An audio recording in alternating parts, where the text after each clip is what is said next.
घनसोलीतील कोलीवाडा गोविंदा पथकाच्या वतीने आयोजित करण्यात आलेल्या माखनचोर दहीहंडी उत्सव 2026मध्ये यंदा मोठा उत्साह पाहण्यास मिळाला। शिवसेना शिंदे गटाचे नगरसेवक द्वारकानाथजी भोईर यांच्या आयोजनातून झालेल्या या दहीहंडी उत्सवात तब्बल 40हून अधिक गोविंदा पथकांनी सहभाग घेतला। दहीहंडी फोडण्यासाठी गोविंदा पथकांमध्ये यावेळेस चांगली सोर्स पाहण्यास मिळाली। उत्कृष्ट कामगिरी करणाऱ्या प्रथम, द्वितीय आणि तृतीय क्रमांकाच्या पथकांना विशेष पारितोषिकासह रोख रक्कम देऊन गौरवण्यात आले। याशिवाय विविध प्रकारचे विशेष पारितोषिकेही देण्यात आले। सहभागी झालेल्या इतर सर्व गोविंदा पथकांनाही रोख रक्कम आणि ट्रॉफी देऊन सन्मानित करण्यात आले। या उत्सवात शिवसेनेचे नगरसेवक, पदाधिकारी आणि कार्यकर्ते मोठ्या संख्येने उपस्थित होते। यावेळेस नगरसेवक श्री द्वारकानाथजी भोईर यांनी येत्या 5 सप्टेंबर रोजी होणाऱ्या दहीहंडी उत्सवाच्या पार्श्वभूमीवर गोविंदा पथकांना सुरक्षिततेतील प्राधान्य देत काळजीपूर्वक सण साजरा करावा असे आवाहन दिले।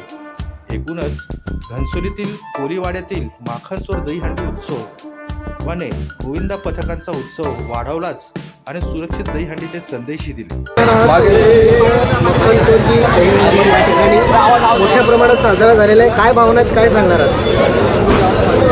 दहीहंडी उत्सव संपूर्ण महाराष्ट्रामध्ये, देशामध्ये त्या ठिकाणी 4 तारखेला 5 तारखेला साजरा होणार आहे। परंतु हा उत्सव साजरा होताना त्या ठिकाणी गोविंदा पथकांची तयारी असते आणि ही तयारी कुठपर्यंत आली या अनुषंगातून त्या ठिकाणी सराव म्हणून आम्ही या ठिकाणी गेले 4 वर्ष माखनचोर दहीहंडी उत्सव करतो आणि यावर्षीसुद्धा उत्सव जवळपास 35 ते 40 त्या ठिकाणी संघ याच्यामध्ये भाग घेत असतात। आमची सर्व ही तरुण मंडळी या ठिकाणी याच्यामध्ये आयोजन करतं आणि आमचं घनसोली कोलीवाडा पथक जे आहे ते संपूर्णपणे आयोजन आणि त्याचं जे काही व्यवस्था आहे ते करतात आणि अतिशय उत्साहामध्ये, चांगल्या आनंदामध्ये या ठिकाणी ते करतं आहे। मी सर्व तरुणांना एवढीच विनंती करतो आहे की दहीहंडी उत्सव आता 5 तारखेला आहे, चांगल्या आनंदामध्ये तो साजरा करा, पण तो साजरा करताना थर असताना आपण आपली स्वतःची काळजी घ्या आणि आई जगदंबेचरणी प्रार्थना करतो, श्रीकृष्णाच्या चरणी प्रार्थना करतो की या सर्वांना